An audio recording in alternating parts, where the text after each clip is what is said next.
Islamic channel کے معزز دوستو، اللہ تعالیٰ کی ذات بڑی بے نیاز ہے، اور جب انسان اپنی حدود کو کراس کرتا ہے تو اللہ تعالیٰ ان کے لیے کوئی نہ کوئی وارننگ ضرور جاری کرتا ہے۔ اس وقت پوری دنیا میں مسلمان حکومتیں بے حیائی اور بے غیرتی کا شکار ہیں۔ اگر ہمارے ساتھ نبی صلی اللہ علیہ وآلہ وسلم کی دعا نہ ہوتی تو اب تک نہ جانے ہم پہ کتنے عذاب آ چکے ہوتے اور تمام کے تمام مسلمان صفحہ ہستی سے مٹ چکے ہوتے ہیں۔ اللہ تعالیٰ کی دی گئی اس ڈیل کو ہم مسلمان بہت برے اور غلط طریقے سے استعمال کر رہے ہیں اور اپنے یوم حساب کو بھول چکے ہیں۔ حال ہی میں متحدہ الامارات میں ایک مندر کا افتتاح کیا گیا اور یہ کام بھی سرکاری سرپرستی میں ہو رہا ہے۔ اس سلسلے میں ہندوستانی وزیر اعظم نریندر مودی کو بھی انوائٹ کیا گیا ہے، جس نے 14 فروری کو اس مندر کا افتتاح کرنا تھا۔ یہ ایک انتہائی اور گری ہوئی حرکت ہے۔ اس کی واضح نشانات میں عذاب کی شکل میں نازل ہو چکی ہے۔ اللہ تعالیٰ کی جانب سے متحدہ الامارات میں ایسا عذاب نازل ہوا ہے جس نے وہاں کے تمام نظام کو درم برم کر دیا ہے، اور لوگ بلند آواز میں کلمہ طیب کے ورد کر رہے ہیں۔ یہ عذاب کیا ہے اور کس طرح آیا؟ اس عذاب کی وجہ سے متحدہ الامارات میں کیا کیا نقصانات ہو رہے ہیں، اس کی تفصیل جاننے کے لیے اس ویڈیو کو آخر تک ضرور دیکھیں۔ تو پیارے ساتھیوں، آج کل کے عرب حکمران یہود نصارہ کے ساتھ ساتھ ہنود یعنی ہندوؤں کو بھی خوش کرنے کا موقع ہاتھ سے نہیں جانے دیتے۔ اس کی سب سے بڑی وجہ یہی ہے کہ انڈیا کی معیشت بہت بڑی ہے اور انہیں خوش رکھنے کے لیے ایسا کرنا ضروری ہے۔ یہ ایک مکمل طور پر سیاسی چال ہے۔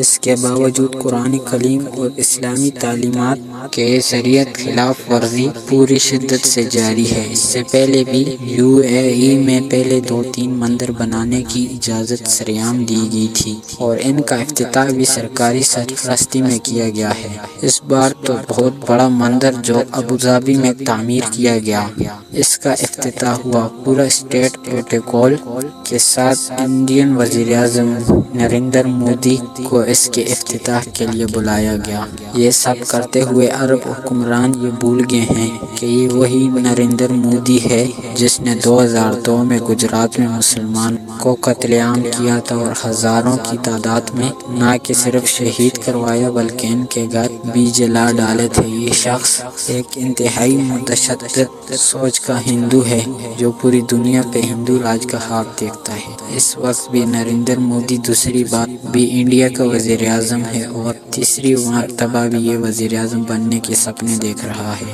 اس شخص نے پورے انڈیا میں مسلمانوں کا جینا حرام کر دیا ہے اور پوری دنیا کا میڈیا اس کے خلاف آواز اٹھا رہا ہے۔ ان تمام چیزوں کے ساتھ ساتھ کشمیر کا مسئلہ بھی اس وقت عالمی عدالت انصاف کے ساتھ ساتھ قوم متحدہ میں زیر سماعت ہے۔ مسئلہ کشمیر اور اس کے ساتھ جڑی ظلم اور زیادتیاں پوری دنیا دیکھ رہی ہے۔ ان سب چیزوں کے ہوتے ہوئے بھی عرب حکمران سیاست اور آنی ضرورت کو وجہ بناتے ہوئے مسلمانوں کے اس شدید مجرم کو اسٹیٹ پر پروٹوکول کے ساتھ خوش کرنے کی کوشش کر رہے ہیں۔ اس طرح کے کئی مظاہرے سعودی عرب میں بھی جا چکے ہیں، جہاں پہ نریندر مودی کو پورے پروٹوکول کے ساتھ اسٹیج پر بلایا گیا اور اس کی تمام ڈیمانڈز بھی پوری کی جاتی ہے۔ جیسا ہے کہ ہم نے پہلے بتایا کہ ایسے تمام کے تمام اعمال اور افعال اللہ تعالیٰ کے نزدیک نہایت ناپسندیدہ ہے۔ اللہ تعالیٰ اس سے پہلے بھی مسلمانوں کو خبردار کرنے کے لیے مسلمانوں پہ چھوٹے چھوٹے عذاب نازل کر چکا ہے، لیکن ہم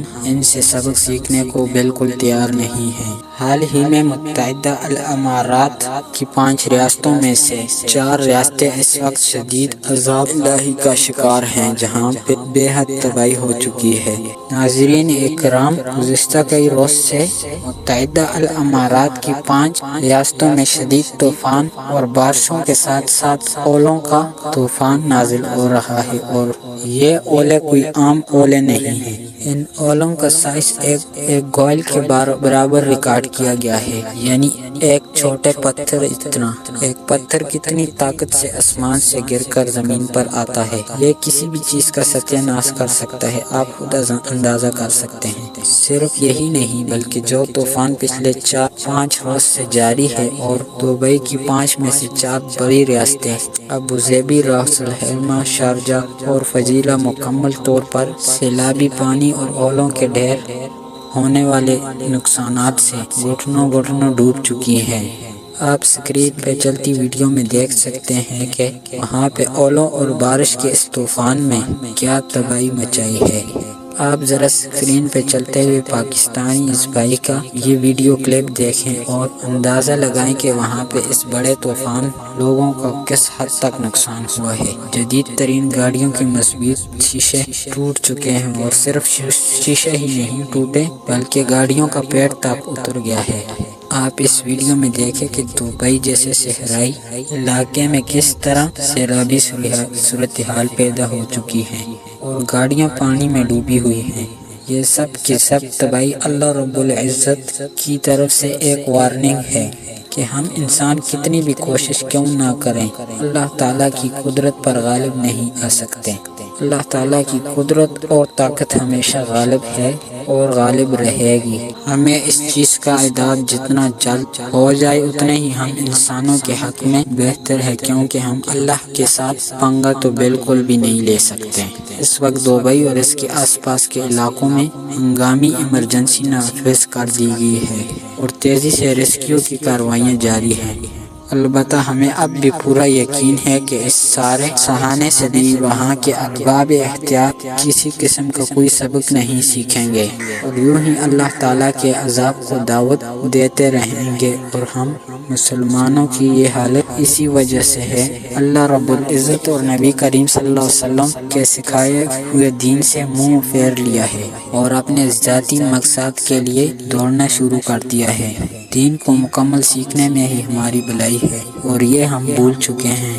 حیرت کی بات یہ ہے کہ مودی ایودھیا کی بابری مسجد توڑ کر وہاں مندر بنا رہا ہے اور ہم مسلمان اسے اپنے ملک میں مندر بنا کر گفٹ دے رہے ہیں، اس عرب سرزمین پر جہاں کے بارے نبی کریم صلی اللہ علیہ وسلم کا واضح ارشاد ہے کہ یہاں پہ کسی غیر مسلم کی کوئی جگہ نہیں ہے۔ خاص طور پہ یہودیوں کے بارے میں نبی کریم صلی اللہ علیہ وسلم نے ارشاد فرمایا تھا کہ جزیرہ نما عرب میں کوئی یہودی باقی نہ رہ پائے، اور آج اسی جزیرہ نما عرب میں اسرائیل کی ریاست بھی قائم ہے اور مسلمان ممالک بھی اس کی زیارتوں پہ چپ کر کے بیٹھے ہیں۔ ہمارے دشمن ہماری آنکھوں کے سامنے ہمارے مسجدوں کو مسمار کرتے ہیں اور ان کی جگہ پہ اپنی عبادت گاہ بنا کر اللہ تعالیٰ کی گھر کی جگہ مورتیاں سجا دیتے ہیں، اور ہمارے کانوں پر چوں تک نہیں رینگتی، ہماری ان غیرتوں کی ایمانی کو جوش بھی نہیں آتا، اور ہم سیاست کے نام پر اللہ کے دشمنوں کو خوش کرتے ہیں اور کوششوں میں لگے ہوئے ہیں۔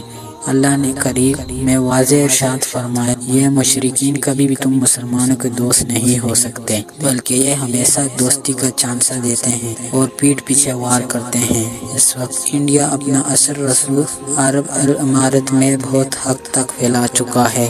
ہر روز ہندو انتہا پسندوں سے مسلمانوں کو انتہائی گھٹیا اور مظلوم دھمکیاں بھی ملتی رہتی ہیں۔ انڈیا میں مسلمانوں کی جان، مال اور عبادت تک محفوظ نہیں، اور وہ دن بھی دور نہیں کہ جب ہماری اسی بے حیائی اور بے غیرتی کی ان کافر ملکوں میں مسلمان میں اپنا دین اور ایمان چھپا کر انہی مشرکین کا دین بھی اپنانا ہوگا، اور یہ کوئی بڑی بات نہیں ہے بلکہ یہ سب پہلے بھی تاریخ میں ہو چکا ہے۔